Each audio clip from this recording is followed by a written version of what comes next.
नमस्कार साथीहरु, अर्को भिडियोमा यहाँहरुलाई स्वागत छ। आजको यस भिडियोमा कस्ट एन्ड म्यानेजमेन्ट एकाउन्टिङ जुन चाहिँ बीबीएस सेकेन्ड इयरमा रहेको कस्ट एन्ड म्यानेजमेन्ट एकाउन्टिङ भन्ने सब्जेक्टको सिलेबस हेर्न गइरहेका छौं। कुन कुन फर्मेटमा क्वेशनहरु आउँछन्, कति न्यूमेरिकल क्वेशन आउँछन्, कति थ्योरी क्वेशन आउँछन् र कुन च्याप्टरबाट कतिको महत्त्वपूर्ण क्वेशनहरु आउँछन् भन्ने कुरा छलफल गर्न गइरहेका छौं अथवा सिलेबस हेर्न गइरहेका छौं। सबैभन्दा क्वेशन फर्मेट हेरौं। सुरुमा चाहिँ 10 वटा सर्ट क्वेशन आउँछ, यहाँहरुलाई थाहा नै छ। त्यति मध्ये ती क्वेशनहरु चाहिँ सबै गर्नुपर्छ, सबै अटेम्प्ट गर्नुपर्छ। ती मध्ये चाहिँ हामीले 1 देखि 5 नम्बरसम्म थ्योरी आउँछन् भने 6 देखि 10 नम्बर क्वेशन नम्बर 10 सम्म चाहिँ न्यूमेरिकल क्वेशन आउँछन्। र त्यस्तै ग्रुप बी मा चाहिँ सर्ट क्वेशन, यसमा चाहिँ 5 वटा क्वेशन गर्नुपर्ने हुन्छ। हामीलाई चाहिँ एउटा अप्सन हुन्छ।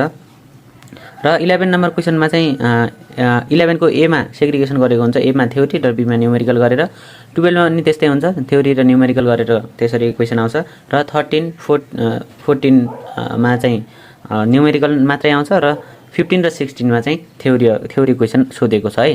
पास्ट क्वेशनहरुलाई हेर्दाखेरि यसको रेशियो चाहिँ यस्तो छ। र अब ग्रुप सी मा चाहिँ के छ भने एटेम्प्ट 2 एनी 2 एटेम्प्ट गर्नुपर्छ। क्वेशन एउटा यहाँ पनि अप्सन हुन्छ, त्यति मध्ये 2टा न्यूमेरिकल हुन्छन् भने एउटा थ्योरी क्वेशन हुन्छ।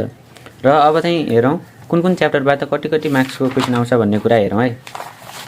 अब यसरी हेर्दाखेरि त अकाउन्टमा यसमा चाहिँ 17 वटा च्याप्टर छन्।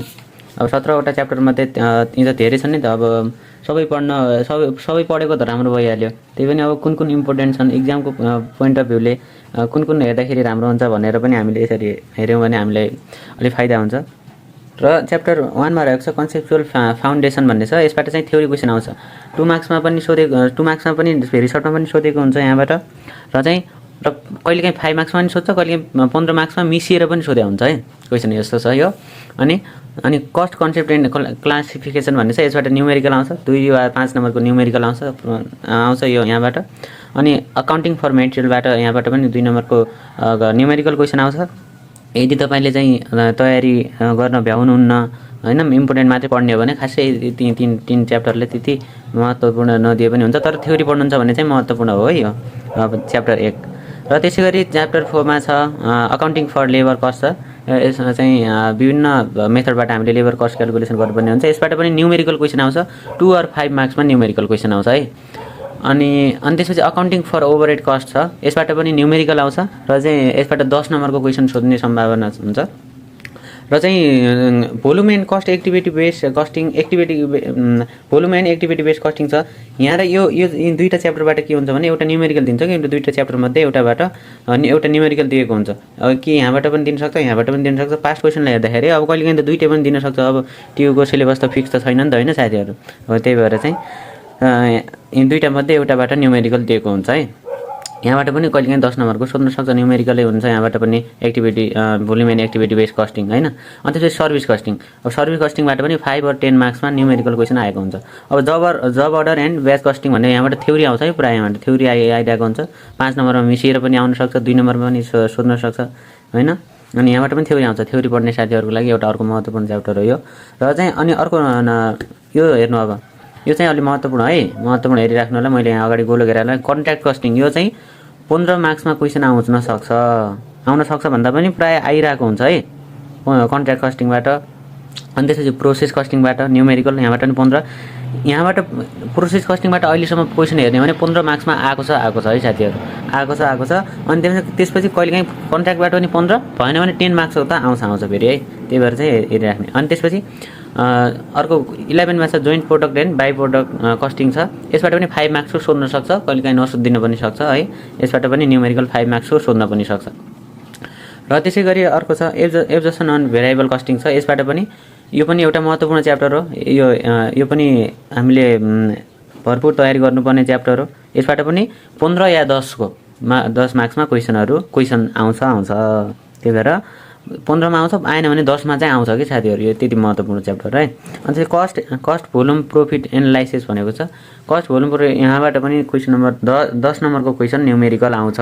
यहाँबाट पनि हामीले के त तयारी गर्नुपर्यो। यो पनि इम्पोर्टेन्ट भयो हेर्नु त। हामीले मेन यो गोलो गरेर लाग्छ नि यहाँ हेर्नु त।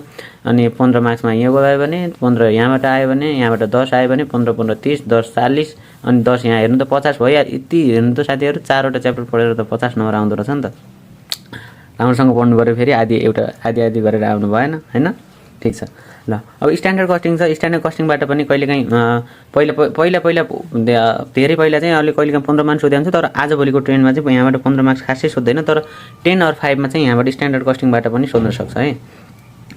अनि त्यसपछि यहाँ बजेटिङ फर प्लानिङ भन्ने च्याप्टरबाट चाहिँ 5 नम्बरको न्युमेरिकल सोध्न सक्छ। अनि त्यसपछि फिक्स एन्ड फ्लेक्जिबल बजेटबाट पनि कहिलेकाहीँ 2 मार्क्सको न्युमेरिकल सोध्न सक्छ है। अनि कहिलेकाहीँ नसोध्न पनि सक्छ, यसमा त्यति ऊ छैन। र चाहिँ यो थ्योरी च्याप्टर चाहिँ अर्को यो कस्ट रिडक्सन भन्ने च्याप्टरबाट, यो पनि थ्योरी, यहाँ यो थ्योरीबाट चाहिँ यहाँबाट 10 मार्क्समा सोध्छ। अब हामीसँग जम्मा थ्योरी च्याप्टर त कति भयो त, एउटा कन्सेप्चुअल फाउन्डेसन भन्ने च्याप्टर भयो, च्याप्टर 1। अनि त्यसै गरी यहाँबाट आउँदाखेरि यो जब अर्डर एन्ड ब्याच कस्टिङ भन्ने भयो है। अनि त्यसपछि अर्को भनेको यो कस्ट रिडक्सन। अब 1-2 नम्बरमा त यिनी अरू च्याप्टरबाट पनि सोध्ला। अकाउन्टिङ लेबर भनेको के हो, सर्भिस कस्टिङ भनेको के हो, अकाउन्टिङ फर लेबर कस्ट भयो, ओभरहेड कस्ट भनेको के हो, यस्तो भनेर पनि सोध्ला। अब त्यस्तो त अलिकति मिनिङ त अब अलिअलि थाहा पनि भइहाल्छ। र त्यही भएर चाहिँ थ्योरी च्याप्टर 1 मुख्य गरेर अब लङमा आउने है, 5 मा अथवा चाहिँ 15 मार्क्समा आउने चाहिँ एउटा 1, 2, 3टा भए। र चाहिँ बाँकी चाहिँ सबै न्युमेरिकल। अब सबभन्दा इम्पोर्टेन्ट हेर्ने हो भने चाहिँ पास हुने तरिकाले हेर्ने भने हेर्नु त 9 contract costing, process costing, absorption and variable costing, अनि कस्ट भोल्युम प्रोफिट एनालाइसिस भन्ने च्याप्टर हामीले यति हेऱ्यौँ भने त हेर्नु त यहीँबाट चाहिँ 40 नम्बर आउँदो रहेछ नि त, मजाले तयारी गर्ने हो भने। र अरू च्याप्टर पनि टाइम छ, अब टाइम त छ, अहिलेलाई हेर्दाखेरि त छ, तर कहिलेकाहीँ अब भिडियो कहिले हेर्दै हुनुहुन्छ, इक्जामको नजिक पो हेर्दै हुनुहुन्छ कि होइन। अब इक्जामको नजिक हेर्दै हुनुहुन्छ भने 4वटा च्याप्टर ट्याक्क तयारी गर्नु होला। अब अहिले 4-5 महिना अझै छ, त्यसरी हेर्दै हुनुहुन्छ भने चाहिँ बिस्तारै यिनीहरू 2 नम्बरका 5 नम्बर यी सबै पढ्ने त हो नि, जान्नको लागि पनि त पढ्नु पऱ्यो नि त होइन। अब लास्टमा छ भने त के गर्नु त, पास त हुनु पऱ्यो साथीहरू होइन, त्यो छ। र चाहिँ यो छ। अब हामी चाहिँ अब अकाउन्टको पनि भिडियो यही च्यानलमा अपलोड आउँदैछन् भिडियोहरू। च्यानललाई सब्सक्राइब गरिराख्नु होला, हामीसँग जोडिराख्नु होला भन्न चाहन्छु। प्रत्येक सब्जेक्टका इङ्ग्लिस अनि अकाउन्ट अनि इकोनोमिक्स, अनि त्यसपछि सबै सब्जेक्टको भिडियो, सब्जेक्टको फाइनेन्स, सबै सब्जेक्टको भिडियोहरू आउँदैछन्। च्यानल भिजिट गर्नु होला, अनि तयारी गर्नु होला, पढ्नु होला भन्दै यो सिलेबसलाई आज यहीँ टुङ्ग्याउन चाहेँ। र अर्को भिडियो